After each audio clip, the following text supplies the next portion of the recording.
I was in Chicago over the weekend and downstate as well in Illinois and saw these gasoline prices and understand the hardship they cause.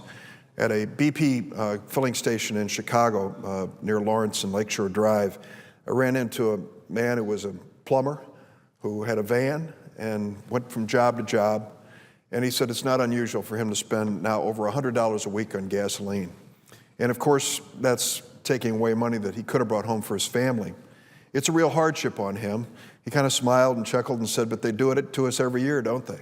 And that's true, Madam Speaker, whether you're talking about the situation in New Hampshire or in Illinois. We can predict the rites of spring in America, the opening of the baseball season, Easter egg hunts, Seder dinners for Passover, and skyrocketing gasoline prices. And then there's excuses. There's always an excuse. Oh, we had to switch from winter to summer. We didn't see that coming. Oh, there's a problem in the Middle East. Whatever it is, any excuse will do, and the gasoline prices go up. We can do something about it, and we should. The Majority Leader is right. We accept the challenge of Speaker John Boehner, who said in New York, let's make a serious effort to deal with this deficit. Well, we've got a great down payment, $21 billion that we can take off the deficit, and we can take it away from a group that doesn't need it. We're talking about the oil companies that are registering record profits, $36 billion. And if we decide to take away the subsidies that are now being given to these extremely profitable companies, it'll save taxpayers $21 billion over 10 years. Let's get started there. That ought to be the easy part, because right now we know what's going on. We're paying for these high gasoline prices 3 times. First, when you fill up your tank. Oh, they hit you hard there, $60, $80, $100 just to fill up your tank.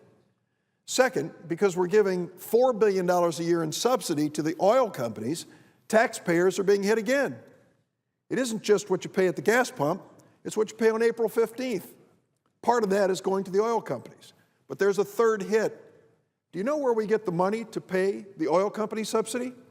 We borrow it from China, the largest creditor of the United States.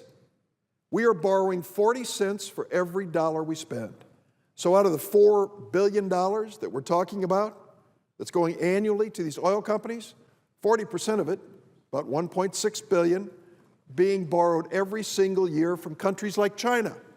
So the third way we pay is ultimately on the debt to China and the interest on that debt. Can we afford that? At a time when Americans are sacrificing, can't we ask the oil companies with record profits to sacrifice their federal subsidies? That's all we're trying to do. I know that Senator Schumer from New York is going to take the floor momentarily and talk about this. We'll have a bill on the floor. And for those members on both sides of the aisle who've given impassioned speeches about reducing the deficit, here's your chance. It's a put up or shut up moment. If you really believe in reducing the deficit, here's $21 billion of low-hanging fruit. Let's pick it. Let's pick it for the taxpayers. Let's take this savings and put it right on deficit reduction. I hope that's something both sides of the aisle can agree on.